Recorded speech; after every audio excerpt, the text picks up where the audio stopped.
ഇപ്പോൾ വരുന്ന ഒരു വാർത്തയിലേക്കാണ്. ഇത്തരത്തിൽ തിരിച്ചടി ഓപ്പറേഷൻ സിന്ദൂറിന് ശേഷം ഇപ്പോൾ സർവകക്ഷി യോഗം വിളിച്ചിരിക്കുകയാണ് കേന്ദ്രം.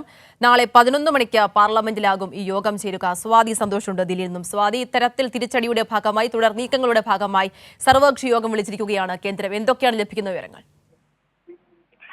ആതിര, തീർച്ചയായും ഈ പെഹൽഗാം ഭീകരാക്രമണത്തിന്റെ പശ്ചാത്തലത്തിൽ തന്നെ ഓപ്പറേഷൻ സിന്ദൂർ അടക്കമുള്ള തിരിച്ചടി നടപടികളിലേക്ക് സൈന്യം നീങ്ങിയ സാഹചര്യമുണ്ട്. അതിന്റെയൊക്കെയും കൂടുതൽ നടപടിക്രമങ്ങൾ ശക്തമാക്കുന്നതിന്റെ ഭാഗമായും മാത്രമല്ല ഈ ഓപ്പറേഷൻ സംബന്ധിച്ച കൂടുതൽ വിശദീകരണവും വിശകലനവും മറ്റ് പാർട്ടി നേതാക്കളോടുമായി ചർച്ച ചെയ്യുന്നതിന് വേണ്ടിയും ഇപ്പോഴത്തെ സാഹചര്യം ബോധിപ്പിക്കുന്നതിന് വേണ്ടി തന്നെയാണ് ഇത്തരത്തിലൊരു യോഗം വിളിച്ചിട്ടുള്ളത്. നാളെ 11 മണിയോടുകൂടിയാണ് പാർലമെന്റിൽ യോഗം ആരംഭിക്കുന്നത് എന്നുള്ള വിവരങ്ങളാണ് ഇപ്പോൾ ലഭിക്കുന്നത്. പ്രത്യേകിച്ചും ഈ പാക് സൈന്യത്തിന്റെ ഭാഗത്തുനിന്നും നിരന്തരമായിട്ടുള്ള പ്രകോപനം, അതോടൊപ്പം ഷെല്ലാക്രമണം അടക്കം ശക്തമാകുന്ന ഒരു സാഹചര്യം കണക്കിലെടുത്തുകൊണ്ട് തന്നെയാണ് ഇന്നൊരു കേന്ദ്ര മന്ത്രിസഭാ യോഗം ചേർന്നിരുന്നു. കേന്ദ്ര മന്ത്രിസഭാ യോഗത്തിന് ശേഷമുള്ള സുരക്ഷാ സമിതിയും ചേരുന്ന പശ്ചാത്തലമുണ്ട്. ഇതിനുശേഷം ഈ വിഷയങ്ങളിലൊക്കെ തന്നെ മറ്റ് സർവകക്ഷികളുടെ കൂടി പിന്തുണ നേടേണ്ട സാഹചര്യം ഇപ്പോൾ കേന്ദ്ര സർക്കാരിനുണ്ട്. കഴിഞ്ഞ തവണ നടത്തിയ സർവകക്ഷി യോഗത്തിൽ ഭീകരവിരുദ്ധ പ്രവർത്തനങ്ങൾക്ക് എല്ലാ പാർട്ടികളും, പ്രതിപക്ഷ പാർട്ടികളടക്കം വലിയ തരത്തിലുള്ള പിന്തുണ